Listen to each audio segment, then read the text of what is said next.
record in his pigeon racing club. Suddenly the screen door banged open, blown by a gust of wind, startling Tony and frightening the birds in the first large cage.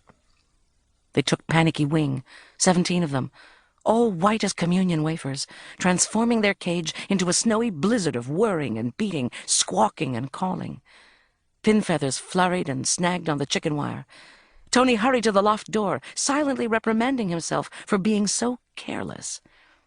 Normally, he would have latched the screen behind him. The old door had bowed in the middle, warped with the rain, and wouldn't stay shut without the latch. But this morning, Tony's mind had been on Angelo Coluzzi. The white pigeons finally took their perches, which were small plywood boxes lining the walls, but in their panic had displaced each other, violating customary territories and upsetting altogether the pecking order, which led to a final round of fussing.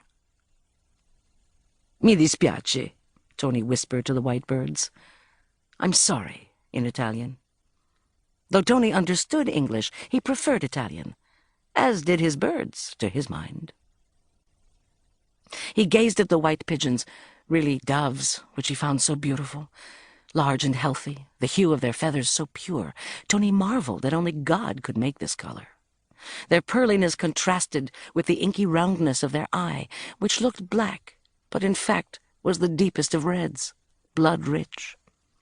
Tony even liked their funny bird feet, with the flaky red scales, and the toe in back with a talon as black as their eyes pretended to be. And he kidded himself into thinking that the doves behaved better than the other birds. More civilized, they seemed aware of how special they were.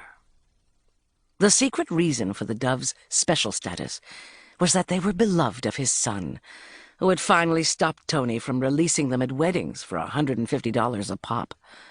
Tony had thought it made a good side business. Why not make some money to pay for the seed and medicines? Plus, keep the birds in shape during the off-season. And it made Tony happy to see the brides, whose hearts lifted at the flock of doves, taking off outside the church, since you couldn't throw rice anymore.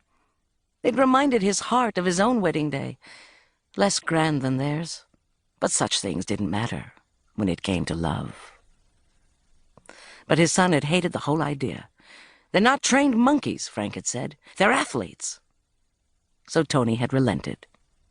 "Mi dispiace," he whispered again, this time to his son. But Tony couldn't think about Frank now.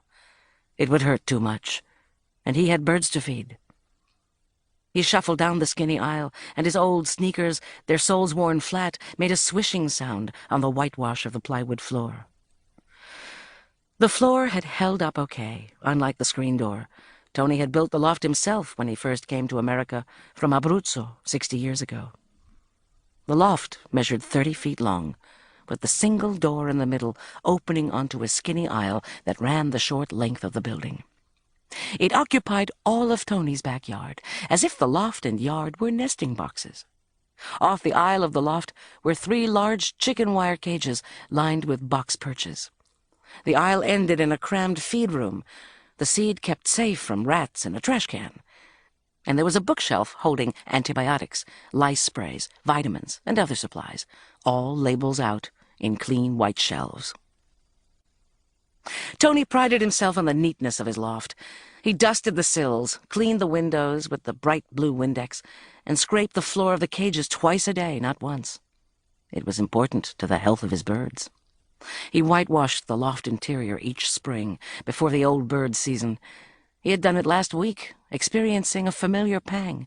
The chalky smell of the whitewash and its brightness reminded him of the white liquid shoe polish he used to paint over the scuffs on Frank's baby shoes when his son had started to walk.